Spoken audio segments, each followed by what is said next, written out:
Hello students, good morning all of you. I think you are all fine and you are doing well in your home. Okay. So in the previous video we will discuss chapter 4 and the name of your chapter is early states of political system in India. Okay. So now in this video we will continue with this chapter 4. Okay, and there is the second part of your chapter 4. Okay, so in the previous video we will discuss about janpad and mahajanpad. Okay, so what is a janpad? The janpad means small state and the mahajanpad means the big state. Okay, as concerned the mahajanpad, so there are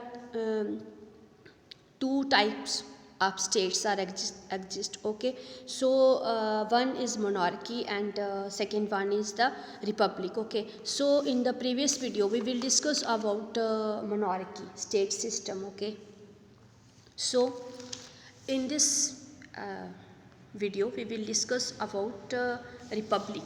Okay, so republic. So today we will discuss about it means who was the head of the republic. Okay, in the monarchy system there the king, only the king was the head of the monarchy. Okay, उसमें एक king ही जो एक king ही होता है, उसका head जो head मतलब जो कि स्टेट का जो हेड होता है वो चीफ जो होता है उस वो कौन होता है? किंग होता है. सो हमने जो आपकी प्रीवियस वीडियोस में मैंने आपके साथ डिस्कस किया, तो आज हम डिस्कस करेंगे कि रिपब्लिक स्टेट्स है ना, तो उसमें रूल्स कैसे किए जाते हैं and who was the head of the republic state. Okay, so let's start. A republic is state directly ruled by head who is elected by the people. Okay, so in republic states directly or indirectly, मतलब कि आप देखोगे उसमें तो directly और indirectly ruled by head. चाहे आप directly देखो और इनडायरेक्टली देखेंगे तो रूल्ड किसके द्वारा किया जाता है? हेड के द्वारा. लेकिन who is elected by the head? तो पीपल, मतलब जो पीपल्स होते, जो लोग होते हैं, उन्हीं के द्वारा हेड जो है वो चुना जाता है. आप जब ऐसे कंपेयर करेंगे तो मोनार्की में क्या होता था कि जो किंग होता है उसका बेटा ही किंग बनता है. समझ में आया ना? लेकिन जहाँ पर रिपब्लिक स्टेट में क्या होता है कि लोग जो हैं वो अपने हिसाब से, मतलब उनके पास एक पावर है. ओके, तो वो ही अपने लिए एक हेड जो है उसको चूज़ करते हैं. और Republic was significant feature of the Asian state and systems of governments. तो द मेन फीचर्स, ओके, जो इम्पोर्टेंट्स जो इसमें है वो क्या है? इसका जो इम्पोर्टेंट फीचर क्या है कि Republic was the Asian state and system of the governments. मतलब पहले भी अभी भी आप देखोगे तो हमारा जो सिस्टम है वो रिपब्लिक है, मतलब डेमोक्रेटिक स्टेट है हमारा इंडिया. लेकिन पहले भी ऐसा होता था कि पीपल्स जो थे वो अपने लिए अपना हेड चुनते थे. The common meaning of gana is mass. Gana means मतलब a group of people. A state run by more than one member can be called a republic. Okay, तो जो स्टेट होती है मतलब कि वो क्या run by more than one member, मतलब एक मेंबर के द्वारा कोई भी स्टेट जो है वो रन नहीं करती है ना. जैसे कि हम अपना इंडिया का स्टेट देखेंगे तो एक प्रेसिडेंट होता है, प्रेसिडेंट के बाद क्या आता है? प्राइम मिनिस्टर होते हैं, प्राइम मिनिस्टर के बाद कैबिनेट मिनिस्टर होते हैं, उसके बाद चीफ मिनिस्टर, मतलब एक स्टेट्स का अलग अलग जो चीफ मिनिस्टर्स होते हैं, उसके बाद मैनेजिंग पीपल्स होते हैं, कमेटीज़ होती हैं, मतलब बहुत सारा एक ही. जैसे कि पहले किंग, मोनार्की में क्या होता? किंग ही रूल करता था, है ना. लेकिन जहाँ पर क्या होता है कि मतलब वन पर्सन से, एक से ज़्यादा पर्सन जो है वो रूल करते हैं. ओके, जो स्टेट होती है वो उनके द्वारा चलाई जाती है, तो उसको क्या कहा जाता है? Republic. At this time there were some states in which the king was chosen by people. So at this time there were some states, मतलब उनके जो कुछ ऐसी स्टेट्स थी वहाँ के जो किंग था उसे किसके द्वारा, मतलब जो हेड था उसे कौन चुनता था? उसे चूज़ करते थे people. Such as state as state was called republic. ऐसी स्टेट को जहाँ पर पब्लिक के द्वारा मतलब पीपल के द्वारा अपना हेड चुना जाता है, उसे कहा जाता है रिपब्लिक। ओके,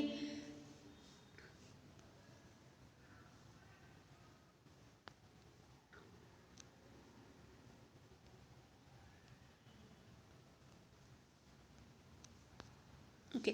तो there were republic of Licchavis of Vaishali and Sakyas of Kapilvastu, Videha of Mithila and Malla of Kushinara, etc. Okay, so these are the republic states. Okay, so there are the republic states. कौन कौन सी? Licchavis of Vaishali, Sakyas of Kapilavastu and Videha of Mithila and Malla of Kushinara. Okay, in such a system of affair, each member was given the status of king. Okay, so again it is very important कि जो भी systems के जो भी system के जो rules के जो मेंबर्स होते थे उनको एक स्टेटस दिया जाता था। कैसा स्टेटस? किंग का। ऐसा नहीं कि एक ही किंग, मोनार्की में क्या होता था, मोनार्की स्टेट्स में एक ही किंग होता था ना, लेकिन यहाँ पे क्या होता है, जहाँ पर जो भी मेंबर्स हैं, ओके, जो भी मेंबर्स रूल कर रहे हैं उनको किंग के जैसा स्टेटस दिया जाता था। Okay, then gana words was used for people of many members, मतलब गन हम ऐसा शब्द है जो यूज़ करते हैं मैनी मेंबर्स के लिए। Ganas mean organisations or group, मतलब ज़्यादा लोगों का। एंड संग मीन्स ऑर्गेनाइजेशंस, ऑर्गेनाइजेशन मतलब आप उसको एक पीपल, ग्रुप ऑफ पीपल्स बोल सकते हैं, और असेंबली। ओके, देन बेशाली बजी state. Okay, so Beshali Baji states mean monarchy wished to increase their power and empire while occupying the surrounding territories। जो भी monarchies होती थी वो क्या करती थी, आपको पता है, ये जो पावरफुल किंग होते थे वो मतलब क्या करते थे, चढ़ाई कर देते थे दूसरी स्टेट्स के ऊपर, उनको वो जीत लेते थे, है ना, अपना एरिया जो है उसको बढ़ाने के लिए। तो seeing the Licchavis, this Licchavis, बज्जी, गायतुक, विदेह, शाक्या, मल्ला एट्सेट्रा, 8 और 9, मतलब 8 और 9 ट्राइब्स मीन्स मतलब groups who established the union state for their protection was known as वजी स्टेट। तो इन स्टेट्स ने, इस ट्राइब्स ने, 8 ट्राइब्स ने एक यूनियन स्टेट्स का एस्टेब्लिश्ड मतलब एक यूनियन स्टेट बनाया, किस लिए? अपना प्रोटेक्शन के लिए। उस स्टेट का नाम क्या आया? बज्जी स्टेट। ओके, और इसमें कौन कौन से ट्राइब्स थे? जो कि 8 ट्राइब्स, लिशावीज, बज्जी, गायतिक, विदेह, साक्या, माला एट्सेट्रा। ओके, तो इन्होंने क्या किया, इन्होंने मतलब अपनी प्रोटेक्शन के लिए जो एक स्टेट बनाया, ओके, यूनियन स्टेट का एक एस्टेब्लिश किया, उसका नाम क्या था? Vajji state. Vaishali the capital of Licchavis was the main centre of union state. तो बेशाली जो कि कैपिटल थी किसका? लिशावीज का, वो इसका मेन सेंटर था इस यूनियन स्टेट्स का। Thus it was the name as republic of Vaishali. So इसीलिए इसका नाम क्या डाला गया? Republic of Vaishali. Okay, so next one, the state administration of public was governed by the Sabha because of which is called the republic। तो state administration मतलब वहाँ का रूल्स कैसा था? रिपब्लिक्स का गवर्न मतलब उसका रूल्स किसके द्वारा किया जाता था? बाय सभा, सभा के द्वारा, because of which it was called the Republic. Okay, तो in republic all the power of house rested in the hand of the members। so you know very well in the monarchy states all the powers in the hand of the king।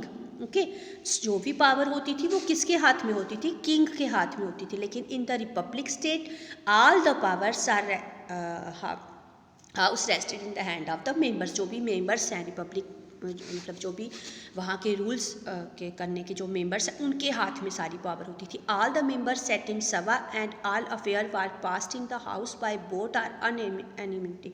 मतलब वो सारे members जो होते थे वो मतलब बैठते थे एंड देन पास्ड। ओके, उनका एक एग्रीमेंट पास करते थे। ओके, सो इट मीन्स कि वो क्या करते थे? एग्रीमेंट, कंप्लीट एग्रीमेंट, मतलब सबकी रजामंदी से, मतलब सबका मत जानने के बाद जो एक कोई भी रूल पास करने के लिए, तो सबका एक कंप्लीट एग्रीमेंट आप कह सकते हो, उसे कहा जाता है vote or unanimity. Okay. And the peoples were meeting were the place where meeting was held was called sanctum. उसे जहाँ पर ये मीटिंग की जाती थी उस प्लेस को क्या कहा जाता है? Sanctum. Okay. Next, the elderly as well as youth were selected as the member of the state assembly. Okay. So जो भी यूथ्स थे वो सिलेक्ट किए जाते थे स्टेट असेंबली के लिए. The republican elected their president for state administration whose was chosen by the elections. Okay. So जो भी प्रेसिडेंट होते थे, अभी भी आप देखोगे जो भी हम अपने रिप्रेजेंटेटिव्स चुनते हैं उनको हम कैसे चुनते हैं? By vote. Okay. And election से. In the republic each member was consider as the king. तो इन द रिपब्लिक स्टेट जो भी मेंबर्स होते थे उनको क्या कंसिडर किया जाता था? King. Republics has their on council in which many important issues like administration, defence, bar, treaty, मतलब जो भी लड़ाई का, जो भी रूल्स का, जो भी समझौता, ट्रीटी मतलब कि समझौता करना, वर डिस्कस एंड देन डिसाइड. मतलब आपस में सब मेंबर्स ऑफ द जो भी वहाँ पर जो स्टेट्स के जो मेंबर्स होते थे वो आपस में क्या करते थे? डिस्कस करते थे and then decide. Okay. Any member could enjoy membership for a fix time only. Okay. So there is also important for us because दो मेंबर्स से जो थे उनके लिए एक पर्टिकुलर टाइम होता था. अभी भी आपने देखा ना 5 ईयर्स के बाद इलेक्शंस होता है, री इलेक्शंस होती है. 5 ईयर्स के बाद हमारे रिप्रेजेंटेटिव हमें चुनने का फिर से मौका मिलता है कि हम अपने अकॉर्डिंग अपनी जो भी हमें अच्छा काम मिलता है तो हम उसी को अपना रिप्रेजेंटेटिव चुनते हैं, तो हम चेंज कर सकते हैं. तो इसी तरह से मोनार्की में क्या होता था? किंग के बाद जब उसकी डेथ हो जाती थी तभी उसका बेटा जो था वो किंग की उसको संभालता था स्टेट्स को. लेकिन यहाँ पर क्या है? एक फिक्स टाइम होता है. Okay. An executive committee assist the president of the Republic in the administration. जो एग्जीक्यूटिव कमेटीज़ होती थी वही मतलब जो कि लॉ और रूल्स जो है वो बनाती है, तो वही जो करती थी committee assist the president of the Republic in the administration of the states. जो कमेटी होती थी वो ही वहाँ का जो प्रेसिडेंट है उसको असिस्ट करती थी. Okay. So and then the social life and social administration of republic states. Okay. So now we will discuss about the how was the social life. उनकी कैसी लाइफ थी एंड उनका स्टेट एडमिनिस्ट्रेशन कैसा था, states का जो rules थे वो कैसे थे, तो हम इसके बारे में डिस्कस करेंगे. According to the organologist people of this time lived in simple houses. Okay. So organologist means Organologist means, I already told you meaning of organologist. Organologist means a person who study about history. Okay. So people of this time lived in house. तो उन्होंने ही हमें बताया कि at that time तो people जो थे वो simple houses में रहते थे. They were associated with the pastoral activities. उनकी एक्टिविटीज़ जो थी उनके बारे में as this time crops like wheat, right, barley, sugar cane, sugar, sesame, mustard, cereals were grown. Okay. तो ये जो क्रॉप्स थी, ओके, कौन कौन सी क्रॉप्स थी? Wheat, rice, barley, sugarcane, sesame, mustard, cereals were वहाँ पर उगाई जाती थी. Peoples might have been using clay vessels. Okay.